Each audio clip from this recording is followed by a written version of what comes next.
గత టీడీపీ ప్రభుత్వంలో మీరు అమలుపరిచిన దుల్హన్ స్కీమ్ ద్వారా ఇక్కడున్న ఎంతో మంది మైనారిటీ ముస్లింలకి చాలా సహాయం అందింది.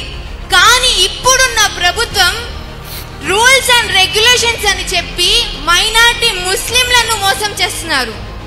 మీరు అధికారానికి వచ్చిన తర్వాత ఎటువంటి రూల్స్ అండ్ రెగ్యులేషన్స్ లేకుండా ప్రతి ఒక్క ముస్లింకి అర్హులైన మైనారిటీ ముస్లింలకి దుల్హన్ స్కీమ్ అందించాలని కోరుతున్నాం. నేను ఆ రోజు దుల్హాన్ పెట్టాను, ఎలాంటి నిబంధనలు లేవు, పేదవాళ్ళందరూ దానికి అర్హులు.